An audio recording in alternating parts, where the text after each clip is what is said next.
Hi, everybody. I have an assistant, my able-bodied executive assistant here, just waiting to step on the keys of the keys of my laptop and sever our communication. Today, I want to share a gift. My friend Susan gave me a magnificent gift, and this is in real time. This is Wednesday, and she and my partner and I are getting together because we all have birthdays right along in a row, and so I get to become part of their birthday club. So we're gonna have our birthday lunch later today.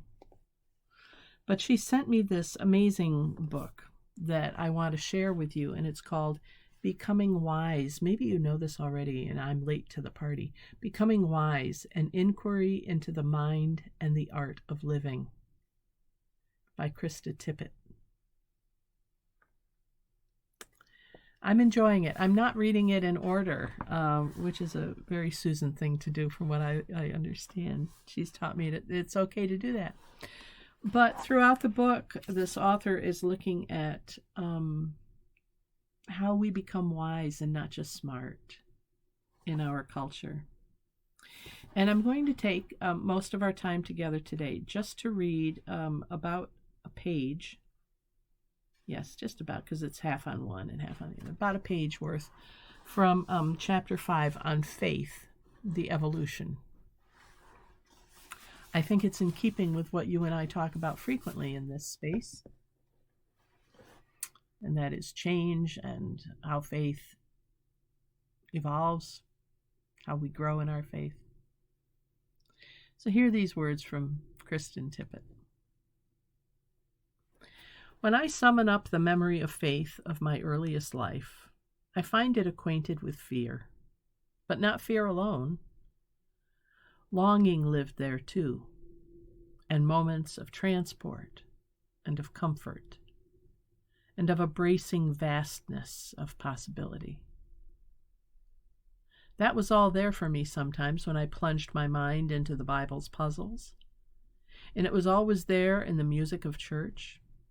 I wouldn't have said it this way then, but I would feel all the cells in my body as I sang hymns that connected my little life with the grandeur of the cosmos, the Christian drama across space and time. This was my earliest experience of breath and body, mind and spirit soaring together, alive to both mystery and reality, in kinship with others, both familiar and unknown. That's one way I'd define the feeling of faith now. Who am I to speak for God? But this I believe. If God is God, and that in itself is a crazy shorthand begging volumes of unfolding of the question, she does not need us craven. She desires us, needs us, grateful and attentive and courageous in the everyday. To invoke some of my favorite classic approaches to a definition, if God is the, quote, mind behind the universe, close quote, God honors our minds. If God is the, quote, ground of being, close quote, God blesses our wholeness. That fear of the religion of my childhood was about measuring up, about moral perfection, and the eternal cost of falling short. For me now, faith is an interplay with moral imagination, something distinct from moral perfection. I'm still figuring out what that means, how to nurture it in myself and in others. I'm playing and wrestling with how this language and the character it implies might find expression in common life. What I'm coming up with takes me by surprise. It is also removed from the public face of religion in living memory, and far from where I began. But in taking in this vocabulary, the great traditions in all their fraught, lumbering majesty become comprehensible for me again. Faith is evolutionary in every culture and in any life.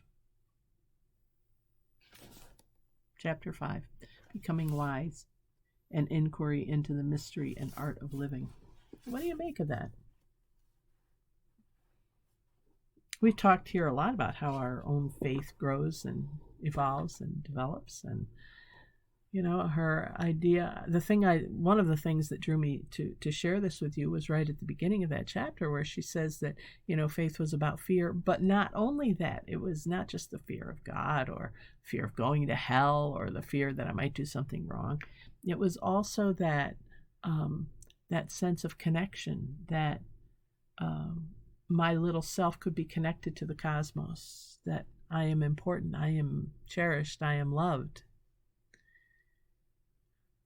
And how do we incorporate that into our adult life, our adult pantheon of experiences?